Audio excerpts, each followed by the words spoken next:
কে যেন জিজ্ঞেস করলো আমাকে? হ্যাঁ, আমি নুন দিয়ে পান্তা খেয়েছি কিনা? আরে আমি জেলের ছেলে, আমার নিঃশ্বাসে প্রশ্বাসে নুন রয়েছে। সরি, এই সভায় কেউ তো চেন্নাই থেকে আসেননি, বাইরে থেকে কারা কারা এসছেন একটু হাত তুলুন। আপনাদের মধ্যে কে কে বাড়ি ফিরতে চান? কি সমস্যা আপনাদের? স্যার, আমি এখানে একটা ভালো চাকরি করব বলে এসেছিলাম, ঠিক যে কারণে আপনি বিদেশে গেছিলেন। কাজ তো কেউ দিলই না, উপরন্তু মজুরিও ঠিকঠাক করে পাই না স্যার। কি সমস্যার সমাধান করবেন? আরে একটা না, হাজারটা সমস্যা রয়েছে। আমি চিনগলার থেকে আসছি, সমস্যা মজুরি। এখানে মিথেন গ্যাসেরও সমস্যা আছে। এখানে চোরাবালির কারবার চলে বহুদিন ধরে। কাবেরী নদী তো দূষিত হয়েছে, কৃষ্ণা নদীও দূষিত হচ্ছে, আর তাতে আমাদের স্বাস্থ্যের ক্ষতি হচ্ছে। বলা সত্ত্বেও কিচ্ছু হয়নি। 32টা জেলার 32 রকমের সমস্যা। যদি আমরা এখনো চুপ থাকি তাহলে ওরা আমাদেরকে পায়ের তলায় পিষে মারবে। তাদের এর জন্য কৈফিয়ত দিতে হবে। হ্যাঁ, কি বললেন আপনি? আরেকবার বলুন তো। তাদের এই জন্য কৈফিয়ত দিতে হবে। আপনি কি কোনো প্রশ্ন করেছেন? প্রশ্ন না করলে উত্তর দেবে কেন? প্রত্যেককে পেন আর পেপার দাও আর সবাইকে সবার সমস্যা লিখতে বলো। Okay sir. আপনারা প্রশ্নগুলো লিখে দিন। সিএম কে আমি প্রশ্ন করব। আপনাদের সমস্যার সমাধান করতে হলে আপনাদেরকে সমস্যাগুলো আমাকে লিখে জানাতে হবে।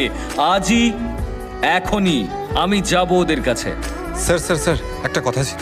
আজকে মুখ্যমন্ত্রী একটা জনসভা আয়োজন করেছেন, আমার মনে হয় ওখানে গেলে ভালো হবে। আমি আপনাদের হয়ে সমস্ত সমস্যার জন্য ওদের কাছে যাব। স্যার, আমরা আপনার সঙ্গে আছি, স্যার, আমরাও যাব আপনার সঙ্গে।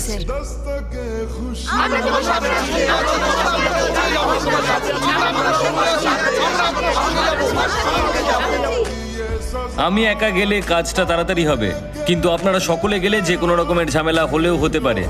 তাই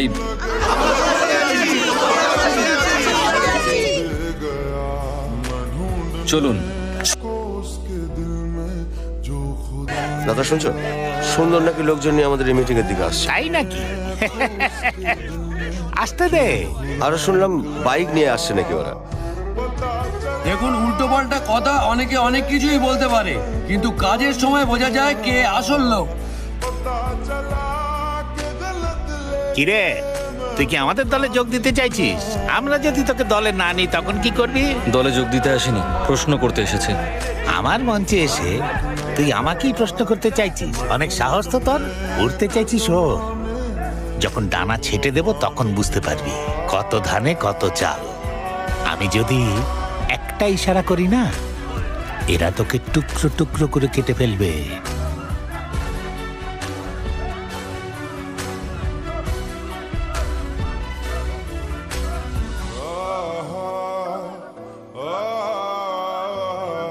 এই রাজ্যের 32টা জেলায় 32 রকমের সমস্যা রয়েছে স্যার। রাজ্যের জনগণ প্রচন্ড কষ্ট পাচ্ছেন। আপনি যদি এই ইলেকশনে জিততে চান তাহলে মাইকে গিয়ে প্রতিশ্রুতি দিন। আমি আমার নমিনেশন উইথড্র করে নেব। সিম্পল। তুই যে স্কুলে পড়েছিস না, তার হেডমাস্টার ছিলাম আমি, আর তুই আমাকেই শেখাতে এসেছিস। আমি ভীষণ ভয় পেয়ে গেছি রে। চল বাড়ি চলে যাই।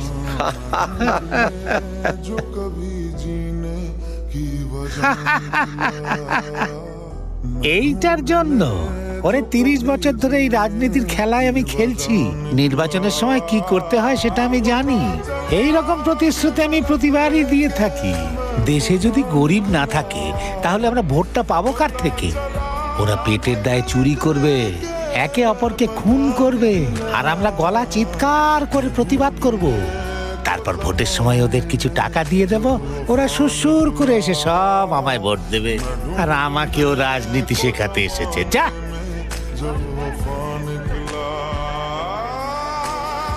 না, আপনি বোধহয় একটু ভুল করছেন। ওরা নিজেদের খিদে আর কষ্টটাকে সহ্য করতে পারে, কিন্তু আপনি যদি ওদেরকে কুকুর মনে করেন না, তাহলে কি হবে জানেন?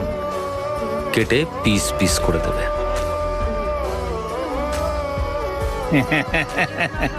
ওরে শোন, তামিলনাড়ুতে মাত্র 2টো দল আছে। একটা হলো আমার, আর একটা হলো যে মাইকে দাঁড়িয়ে কথা বলছিল তার। এখন তো সেও আমাদের দলের সঙ্গে যুক্ত হয়েছে, কাজেই এখন আমাদের ফুল মেজরিটি। দেখ, ভোট হলে আসন সংখ্যা বেশি আমাদেরই থাকবে। আর যে ভোটগুলো পাওয়া যাবে না তাদের কিছু পয়সা খাওয়ালেই সুর করে ভোটগুলো আমাদের দিয়ে দেবে। যদি আপনারা আসন বেশি পান তাহলে তো সমস্যাগুলো সমাধান করা বেশি সহজ। আরে তুই কি পাগল হয়ে গেছিস? আরে এখানে টাকা চড়িয়ে ভোট কিনতে হয়, কেউ একে বোঝাও।